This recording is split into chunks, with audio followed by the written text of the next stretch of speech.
Meanwhile, Trump called Doug Jones to congratulate him on his historic win. Jones told reporters the call was friendly. It was a very gracious call. I very much appreciated it. He congratulated me on the race that we won. He congratulated me and my staff on the way that and the manner in which we handled this campaign and went forward. And we talked about finding that common ground to work together. And he invited me over to the White House to visit as soon as I get up there. But Jones did receive a call from his opponent. Did not receive a call. Thank you. I didn't read that right. He did not get a call from his opponent, Roy Moore, who remained defiant in defeat. We are indeed in a struggle to preserve our republic, our civilization, and our religion, and to set free a suffering humanity. And the battle rages on. In this race, we have not received the final count to include military and provisional ballots.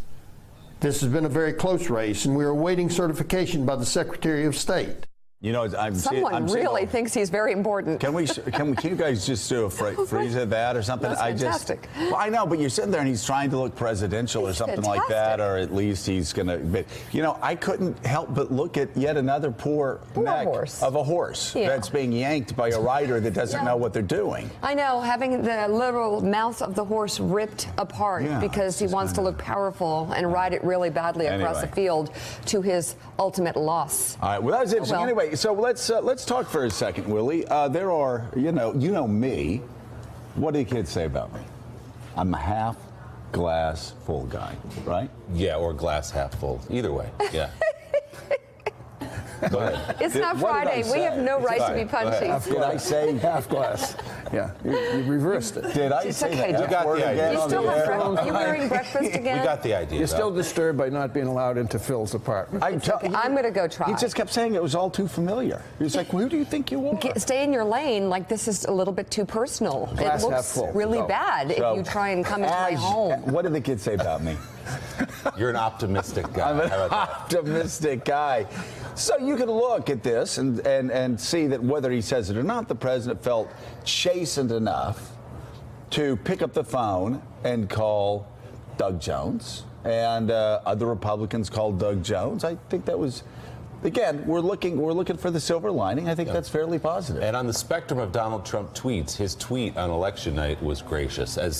As Donald Trump tweets go, it was as gracious as he gets.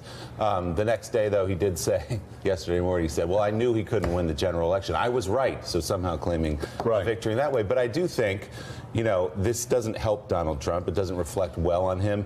But I'll say again, Roy Moore was a uniquely horrific candidate. Uniquely horrific. So there is a very good chance he would have lost, even if Donald Trump had not thrown his support in behind him. And also, if Mo Brooks, if Washington had stayed out of the way from the very beginning, Mo Brooks would have won the primary, and Mo Brooks would be the senator right now. And that's why I'm not knocking, I'm not going out of my way to knock on Mitch McConnell. But, Mike, this happens all the time when Republican leaders try to get, or any leader tries to get too clever by half. They try to get involved in primaries because they knew Mo Brooks would be a pain in the ass for Mitch McConnell. And what happened? They ended up getting a choice between Roy Moore, a loss for Republicans, or a Democrat, a loss for Republicans. Now, we can blame Bannon and we can blame, but Steve Bannon couldn't have kept Mo Brooks out of the race. The guy would have won the primary and he'd be senator right now. Well, the results the other evening, it's not the first time in political history that it's happened. And the baseline is, you've both just pointed out, you had a uniquely horrific candidate running for the Republican, running as a Republican, Roy Moore. But you also had months and months and months, 11 months now, nearly 11 months, of total dysfunction in Washington, nothing being able to get done in the Congress. You've had a culture, a society, a country, I think, exhausted by the constant tweets of the President of the United States. Yeah. And the combination is just, no, I'm not going to vote for Roy Moore. The weight of everything And it's not just Alabama. By the way, He's the I president. know it was the cool kids' move yesterday by the end of the day to suggest it was just not that big of a deal what happened yesterday. Oh, well, yes, of course he was this or yeah. It was a big deal. He went down and Alabama campaigned sent for a him. message to the world. Yeah. And the White House. And the White House and Washington. And the message was, you know what? We're only going to be pushed so far by our tribe. We're only going to let you push this far. You can only wave, the bloody flag of partisanship so much. We will only be so swayed by abortion and these wedge issues that both parties have used masterfully over the past 30 years to divide.